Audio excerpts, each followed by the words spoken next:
katanya El nyuruh Dul di KUA aja. Emang siapa El? Segitu worked up-nya dia ya, segitu marahnya dia gitu kan dengan keadaan yang terjadi gitu. Karena dia mengharapkan, intinya ya, dia tuh bener-bener sudah raja NPD kalau aku lihat ya, sebagai seseorang yang pernah hidup dan menikah dengan seorang NPD. Tapi Dani ini lebih-lebih. Jadi sebenarnya tuh dia saat ditinggalkan Maya, dia berharap Maya itu hancur sehancur-hancurnya, lalu merangkak-rangkak, meminta maaf dan minta kembali, lalu akan dijadikan istri poligami gitulah ya. Tetapi kenyataannya Maya itu ternyata sembuh dari trauma bond, dari mental destruction dari si Dani itu gitu kan ya. Lalu bisa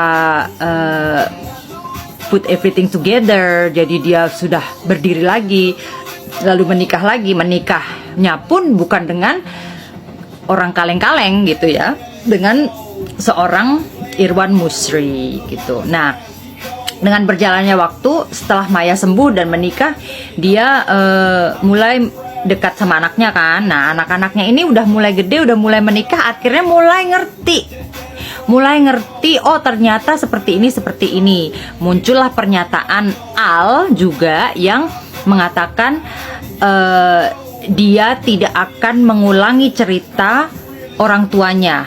Dia sebut ayah gitu ya, papanya, kalau tidak akan disrespect ke wanita. Bagus nih ajaran Maya. Jadi Maya ini pendekatan hati ke hati yang membuat trauma si anak ini sedikit-sedikit mulai luntur dan mulai ada kekuatan yang bisa melihat hal atau sesuatu lebih clear dan lebih dewasa setelah mereka masing-masing sudah menikah gitu. Kayak si El juga pernah bilang di satu podcast, siapa, semua juga udah tahu ya, kalau El pernah bilang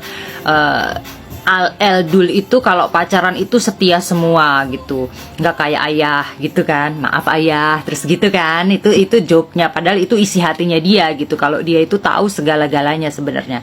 Lalu yang baru-baru ini kan Al, apalagi Al setelah punya anak ya, punya si princessnya dia, jadi dia mulai merasa kalau oh iya, perjuangan mak gue waktu itu ternyata berat banget gitu. Jadi si Dani ini mulai menyerang anak-anaknya juga nih, karena anak-anaknya sudah mulai membuka matanya karena sudah gede, udah tahu.